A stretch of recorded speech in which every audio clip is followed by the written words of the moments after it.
Ann Kingsbury filling in for Linda, for Cameron conducting, and for our choir. We give thanks to God. Amen. Our gospel lesson for this morning comes from the Gospel of Matthew, chapter 5, reading verses 21 through 37. This may be found on page 4 of the Pew Bible. Here, this is Jesus speaking midway through a sermon, the Sermon on the Mount. You have heard that it was said to those of ancient times, "You shall not murder, and whoever murders shall be liable to judgment." But I say to you that if you are angry with a brother or sister, you will be liable to judgment. And if you insult a brother or sister, you will be liable to the council. And if you say, "You fool," you will be liable to the hell of fire. So when you are offering your gift at the altar, if you remember that your brother or sister has something against you, leave your gift there before the altar and go. First, be reconciled to your brother or sister, and then come and offer your gift. Come to terms quickly with your accuser while you are on the way to court with him, or your accuser may hand you over to the judge, and the judge to the guard, and you will be thrown into prison. Truly, I tell you, you will never get out until you have paid the last penny. You have heard that it was said, "You shall not commit adultery." But I say to you that everyone who looks at a woman with lust has already committed adultery with her in his heart. If your right eye causes you to sin, tear it out and throw it away, for it is better for you to lose one of your members than for your whole body to be thrown into hell. And if your right hand causes you to sin, cut it off and throw it away. It is better for you to lose one of your members than for your whole body to go into hell. It was also said, "Whoever divorces his wife, let him give her a certificate of divorce." But I say to you that anyone who divorces his wife except on the ground of unchastity causes her to commit adultery, and whoever marries a divorced woman commits adultery. Again, you have heard that it was said to those of ancient times, "You shall not swear falsely, but carry out the vows you have made to the Lord." But I say to you, do not swear at all, either by heaven, for it is the throne of God, or by the earth, for it is the footstool, or by Jerusalem, for it is the city of the great King. And do not swear by your head, for you cannot make one hair white or black. Let your word be yes, yes, or no, no. Anything more than this comes from the evil one. Friends, the word of God for the people of God. Thanks be to God. Ooh. I congratulate the UVA men's basketball team on their win yesterday. I do somewhat with hardness of heart as I was cheering Duke on to a win, which did not happen. But I must confess that I was in conflict through the game all yesterday, as I have been cheering for UVA to win, but when they play Duke, I got to draw a line. But even so, I found myself still cheering for both teams. Conflict came up in a conversation earlier this week. Someone said to me about stories in general, conflict is what makes the story interesting. The more the conflict, the more interesting that story happens to be. And isn't that true? I mean, just consider daytime TV shows. What keeps them going is the perpetual conflict between the characters, always contrived. Conflict draws us into the story. Perhaps even the conflict draws our attention away from our own stories filled with its own conflict. Recently, Taylor Swift released an album featuring a song titled "Anti-Hero." Who's heard this song? Okay, I got a few hands. Great. If you haven't heard it, go listen to it. after service.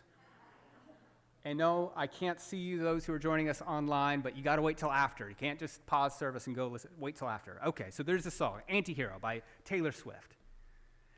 So what is the song Anti-Hero about? Surprisingly, this anti-hero song isn't about Taylor viewing the world and these other anti-heroes around her, but really is self-examination of how she can actually act as an anti-hero. Which is surprising because when most artists come out with a song that centers on the self, it's usually with high praise and self-congratulations. For instance, though dated, the song that sticks out to me is Queen's "We Are the Champions," right? That classic 80s song with Freddie Mercury declaring, "We are the champions, we never lose."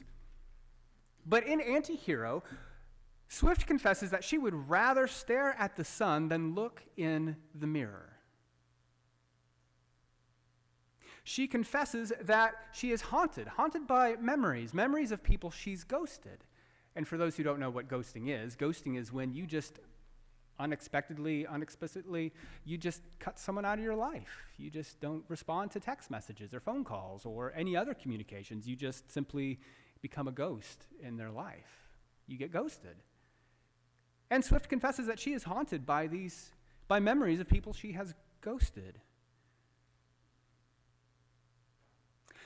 As the song progresses, you get this sense that Taylor is stuck, as if she is really over being the anti-hero, as if she knows that other people can see it, but they still stick with her, and she's wondering why they do, but she herself is this anti-hero. And so she writes this confession of a hero who has turned in to be a bit of an anti-hero. Conflict resides not simply within the world out there, but within ourselves. Here in our gospel lesson, Jesus addresses some of the most important things that cause conflict in our community. Now, we continue our journey through the Sermon of the Mount as we follow the lectionary. Now, you'll recall that Jesus has gone up on the mountain, he's taken a seat, he is surrounded by his disciples. This is in the tradition of Moses and other great Old Testament prophets and teachers. And there he sits down and he tells us who the blessed are in this coming kingdom. They are not the ones who are usually prioritized in the kingdoms that we know about. The ones that Jesus calls blessed are those who are often ignored and marginalized and dismissed by the kingdom. And then Jesus tells us that we are salt and light. This blessed community is to be salt and light to the world. The world needs these elements. Offering warmth and goodness, this is the church, the salt and light in the world. And then Jesus tells us this in the last verse that we left off of reading from last week. For I tell you, unless your righteousness exceeds that of the scribes and the Pharisees, you will never enter the kingdom of heaven. Such a statement would make the disciples have to catch their breath. They just waved goodbye to all the air left in the room. For who could enter such a kingdom when this is the expectation? Essentially, Jesus says that unless your life looks better than those who perceptibly have it all together, then this promised kingdom of heaven isn't for you. So what are the gathered followers to do? Surely they are drenched in the nervous sweats in this moment. And then Jesus goes on to clarify about what he means about exceeding the righteousness of these religious leaders, these scribes and Pharisees. He begins by what feels like almost an interrogation of the law. He says, you have heard it said back in the ancient days, but I say to you, here Jesus is giving us his hot take on the most pressing matters of the moment, the things that people are talking about the most. Here Jesus is giving us his interpretation of the tradition and law from the law and the prophets.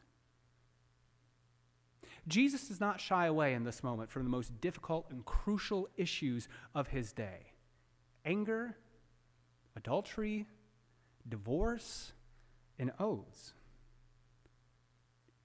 Issues which we continue to face today. Okay, maybe not the oaths, because I know many of you have not laid awake thinking about oaths recently. Should I or should I not make an oath today? I doubt you've had those thoughts. But I wonder, oaths, if that doesn't point us to something else. What about promise keeping and keeping the promises that we make to one another? Jesus, in these very hard-hitting verses that make us sweat, gets to the bedrock of our community, of our commitments to one another. Jesus shows us this bedrock of the community. He tells us about truth-telling, reconciliation, promise-keeping, and love for the other. That these practices lay at the very heart of what keeps the disciples together as followers of Jesus. Truth-telling, reconciliation, promise-keeping, and love for the other. In that first paragraph, Jesus assumes truth. He assumes truth as an essential part of life together. In verses 21 through 26. In his interrogation of murder and anger, Jesus assumes this practice of truth-telling. For how can we know that we are angry unless we have been honest with ourselves that we are in fact angry? Or how can we come to any sense of reconciliation if we haven't first acknowledged the truth about our relationships? That things simply aren't as good as we would like them to be. In our society, it is so easy for us, though, when it comes to speaking truth, I think, when it's about other people. So long as the truth is about what's going on in the world, we will have an opinion about the truth. We will tell our truth. We will speak up quickly. But how much harder is it for us to speak the truth about ourselves, about our own actions, about our own intentions behind these things, putting the microscope upon our own actions? We can so easily name the anti-heroes amongst us, but rarely do we turn and look at the anti-hero within. And I think that's why it's so powerful when Taylor Swift sings, "It's easier to stare at the sun than it is to look into a mirror." For looking into a mirror, we may find that we need to change some things, that things aren't simply as they ought to be. But truth-telling, Jesus won't just simply let it stay at truth-telling. Looking at the mirror just isn't enough. Truth-telling can only go so far. It's reconciliation that takes us to where Jesus wants us to go. Notice in this intensifying if-then scenario that Jesus gives us, where the punishment for what is happening internally just gets ratcheted up further and further and further. I mean, even saying "you fool" gets you liable of hellfire. Jesus is examining, he says the rules aren't just enough. You can't simply hide behind the rules of do not murder. Great, you're not a murderer, wonderful, but have you killed your neighbor in your heart? Jesus is ratcheting these things up, pointing to our intentions behind these things. It's as if Jesus thinks that anger and those emotions that we allow to dwell within us, if untended to, if undealt with, are as harmful to the community as murder itself. That we can murder the very community that we are a part of by simply allowing anger to burn within us. That anger, undealt with and unacknowledged, will actually dehumanize people. That we will dehumanize the other and will say, "Raka," which is what is in the text here, which some translator will say, well, this means fool, or it could mean you dimwit, certainly you can fill in the blank of your favorite term. But Jesus says that our anger, undealt with, will divide us further and further and further from one another, even dehumanizing one another if we don't do anything with it. In fact, Jesus links our relationships, our quality of relationships, and the anger that we're dealing with or other emotions to our worship. It's as if Jesus says to us, God cares more about our reconciliation than he does about your presence in church today. That God would rather have you out there making amends than having you here today singing hymns. Truth is great, but reconciliation is better. Now, this is the addendum. There are some relationships, friends. There are some relationships where reconciliation cannot be had. Perhaps that person's died. Perhaps that relationship is so toxic that pursuing that is only going to just drag you right back into where you shouldn't be. And for such situations, therapists are great. Talk to a counselor. But reconciliation still must be had within. Because if we avoid those things that burn within us, it is going to burn us up. It is going to separate us from the community.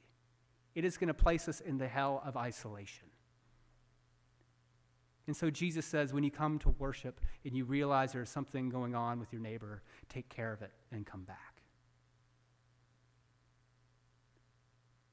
Jesus assumes truth-telling as part of the vital bedrock of this community of disciples. He then goes on to tell us about promise-keeping. Telling the truth and reconciliation are great, but this also comes with making promises to one another. He offers the example of marriage and divorce. Marriage is this promise that we make to one another and before God, this lifelong commitment. Finding any way to break that promise outside of fidelity, Jesus tells us, this erodes the moral fabric of the community. Now, this is where things get really tense for us, because we are a culture of divorce. This gets difficult. And I think Jesus and then later Paul understand this too, because Paul in 1 Corinthians will also kind of soften this blow about divorce, making other allowances for appropriate times for divorce. But in a culture when it's so easy to divorce one another, it erodes what it means to say, I love you. I promise to be with you. Our promises, be it in marriage or in other ways, always include the unknown. We never really know what we mean when we promise to one another. There will always be circumstances that we don't know about. Bad health, whatever. And Jesus tells us that promise-keeping is part of the bedrock of our community. Now, we make promises to each other, not just in weddings, but also when we celebrate baptism, as we did a few weeks ago. And we go through the baptismal liturgy, and we recall the things that we are going to renounce, and we say, yes, I renounce the forces of darkness. I will not participate in that. Yes, I will support you in your faith. And all of this, we are making promises to one another that we will raise one another up into the faith. And even in the mundane things, those significant things, when we sign up to help with Pacham, when we say, yeah, I'll bring that chicken casserole, we make promises to one another that we rely upon. Promise-keeping, truth-telling, reconciliation, these things are part of what makes a community whole. Then Jesus says something that's a little we might miss, unless we're looking for the details. Jesus tells us to pay attention to the other.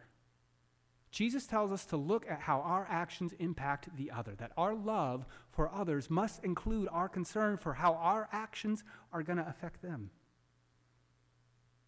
Notice that when a person arrives to offer a sacrifice in the passage, that we are to consider what someone else might have against us. Not what might we have done, but really what someone might have against us. What legitimate thing might someone have against me when I come to the altar to sacrifice? Jesus presses us to look beyond what we have said and done, to look at the other person and what is going on in their lives. Notice, too, with the lust. When the man sees the woman and lusts, Jesus says the woman must put more clothes on. No, Jesus says, dude, get a grip. Figure this out.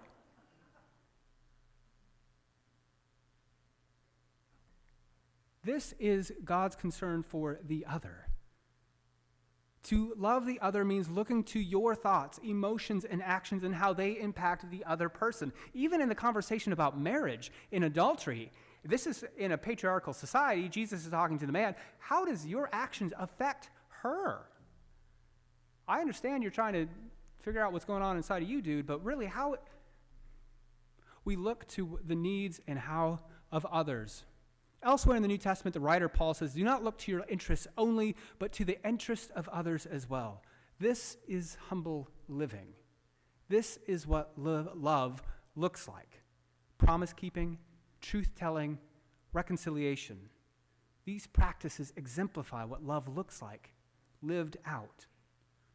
Friends, conflict is inevitable, even within the church. I know you find that shocking. Yet, through truth-telling, promise-keeping, loving others, and reconciliation, such conflict will not overwhelm us. We do not need to be scared of such conflict, but we can welcome such conflict as a way to deepening our own commitments to one another and to God.